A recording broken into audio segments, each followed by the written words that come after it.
Our next video about developing our mini web framework is going to focus on how to customize our page template. We'll look at where we've got to, we'll remind ourselves of the problem we were looking at, and then we'll consider how to change various attributes on our page and end up by reminding ourselves again about the importance of commenting in what we're doing.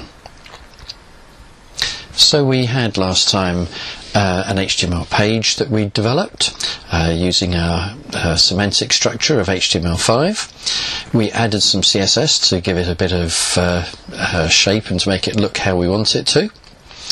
And then we created a couple of templates to structure our page around, to take out the stuff that repeats from page to page so that we wouldn't have to change things in lots of different places if we want to change the menu, for example. And it all looked fine, but we noticed last time that we had a problem in that we had the same text in every single page between the title tabs, and that ought to change from page to page. It is in the template top file, which is predefined. We had a look last time at how we could change that as a sort of kludge way of doing things, but we want to revisit that this time and consider how we can do that rather more elegantly and in a way that will be much more powerful for things we can do later on. So to make our changes, we're going to start not by creating a web page function, but we'll create a web page class. We're going to swap into our object thinking now. We're going to then provide a method which we use to access our templates. We'll call the method render as we're rendering a page when we're doing it.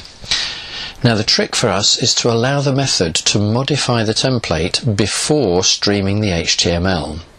So what we're going to do is we're going to find the place that we want to update within our template and mark it with double curly braces.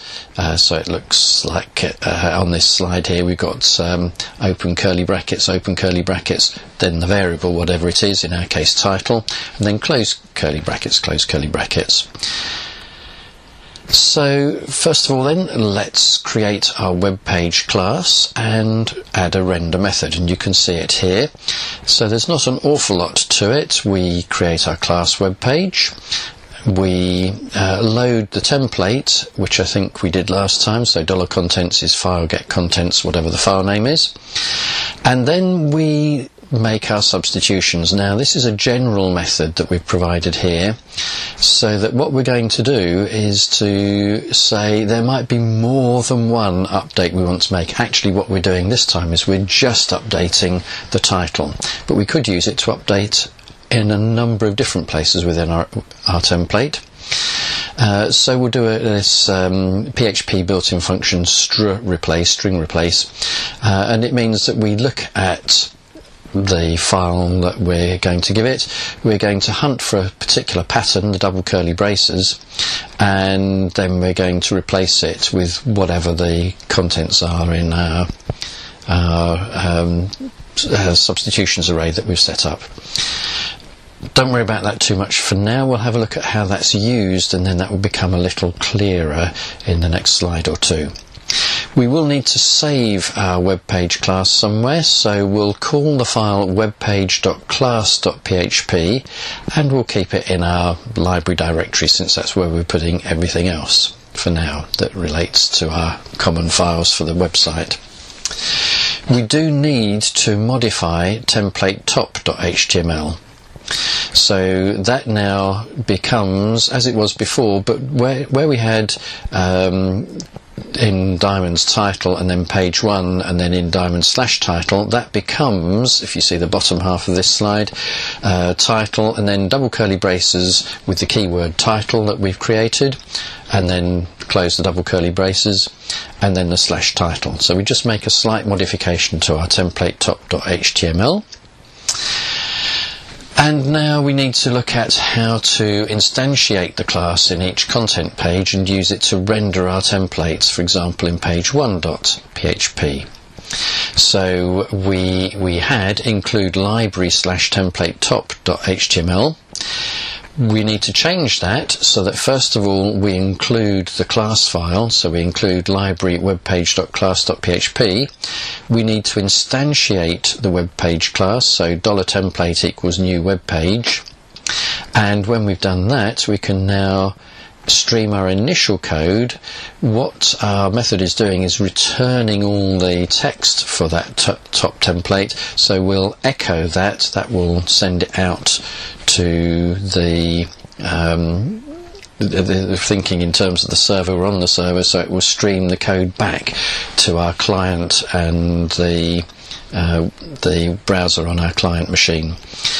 So echo $template render, so our object is $template, and we'll invoke the method render. We need to tell it which file it is. It's template top. I haven't put the .html in there. Well, that's added in when we get to if you look back at the web page class code. And then we have an array, hence the square brackets, which has just one item in it, which is title pointing to page 1. So it'll look for title and substitute page 1 when it does it. Then we can come out of our PHP, put in our HTML code for page 1, and then at the foot, as we had before, we can do a template render template bottom with an empty array. I'll just mention in passing that we're using square brackets in this example. If you should happen to do this on the ECS Linux proj or any other web server that is running a slightly older version of PHP, you won't get away with doing that. It will cause an error. The old version of that, instead of using square brackets, you had to say array open and close round brackets. So if you do happen to try this at home, as they say, and find that it fails with an error message, it will probably be that. So if you, instead of having the square brackets, substitute array round brackets, it will work. And that's it. So now all we need to do is to remember to change the title attributes when rendering template top, and we can use this approach to change other attributes of our page template if required. It does become incredibly powerful as a way of doing things, but we'll see that in some later videos. We ought to remember to add some comments to our content pages.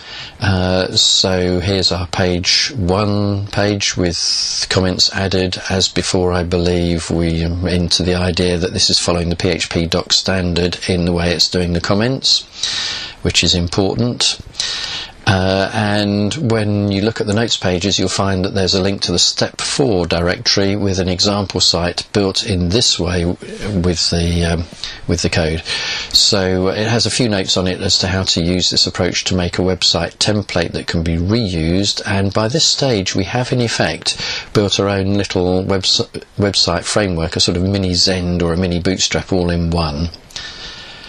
So we've achieved our purposes, and we're doing quite well in terms of having everything in one place, so all the HTML in one place, all the CSS in one place, all the repeated code in one place, so that we're not repeating ourselves.